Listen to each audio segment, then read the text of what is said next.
सभा चुनावों का शंखनाद केंद्रीय गृह मंत्री अमित शाह जी ने हरिद्वार से कर दिया है। हमारे साथ इसी विषय पर वार्ता के लिए विद्यमान हैं उत्तराखंड भाजपा प्रदेश अध्यक्ष महेंद्र भट्ट जी, जो कि यहाँ से राज्यसभा सांसद थे। भट्ट जी, क्या मतलब गुरु मंत्र रहेगा इस समय जीतने का? देखिए मैकुर जी, भारतीय जनता पार्टी जो भी चुनाव लड़ती है वो गंभीरता से लड़ती है। मतलब राष्ट्र नेतृत्व की नज़र रहती है, उनके जो दिशा निर्देश होते हैं उसको भी हम फॉलो करते हैं। मुख्य रूप से हमारी जीत का आधार पोलिंग बूथ होता है और हमने पिछले जितने भी चुनाव लड़े पोलिंग बूथों पर केंद्रित करते हुए अपने कार्यक्रम रचना बनाई है। इस बीच हमारे जितने भी कार्यक्रम हम तय करने वाले हैं वो बूथ स्तरीय कार्यक्रमों की हमारी श्रृंखला बनेगी। बड़े कार्यक्रम भी होंगे, लेकिन हर विधायक, हर सांसद का नीचे तक केंद्र और राज्य को प्रौद्योगिकी पहुँचाना, इस पर केंद्रित कार्यक्रम रचना हमारी रहेगी।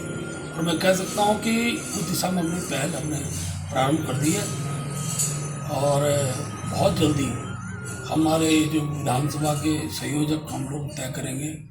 प्रत्याशी हमारे जो चुनाव लड़े पिछली बार, जो वर्तमान विधायक हैं, ऐसे सब लोग अपने पार्टी के उस सिस्टम को, उस मिशन को नीचे तक ले जाने का काम करेंगे और भारतीय जनता पार्टी 2027 के चुनाव में फिर हैट्रिक बनाए। इसके लिए हम सब लोगों ने अपने तंत्र को खड़ा कर दिया है।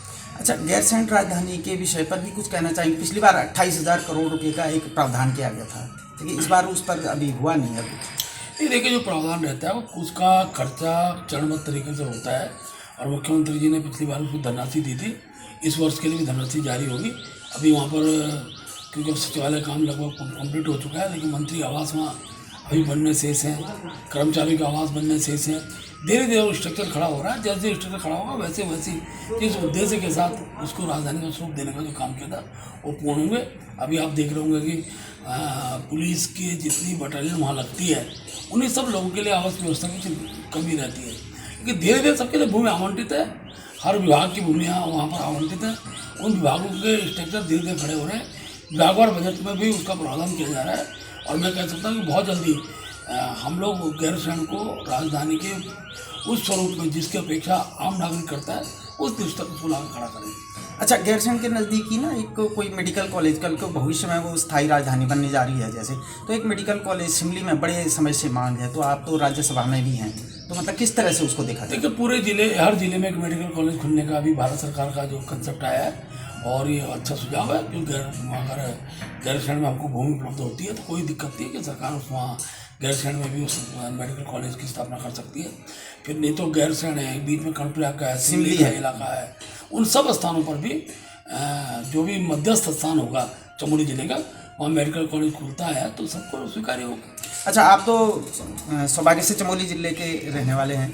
एक कंथोली सैण हमारे जगह पे, हमारे पास एक बड़ी सुंदर जगह है, तो सामरिक महत्व की वहाँ पर एक चीन को देखते हुए हमारी हवाई पट्टी हो सकती है, जिसमें देश विदेश से लोग बद्री केदार यात्रा के लिए भी आएंगे। तो उस पर निश्चित रूप से उस स्थान के बारे में पहले से भी चर्चाएँ हैं और वहाँ समतल मैदान भी है, बड़ी काफ़ी लंबे से मैदान है।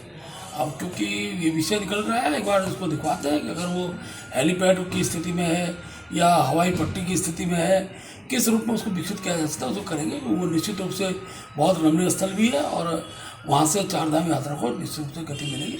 अभी क्योंकि ये विषय निकल कर आए, ऐसे अनेकों स्थान धीरे धीरे निकल कर आएंगे जिन स्थानों का संवर्धन करके उत्तराखंड के टूरिज्म को हमको आगे बढ़ाना है।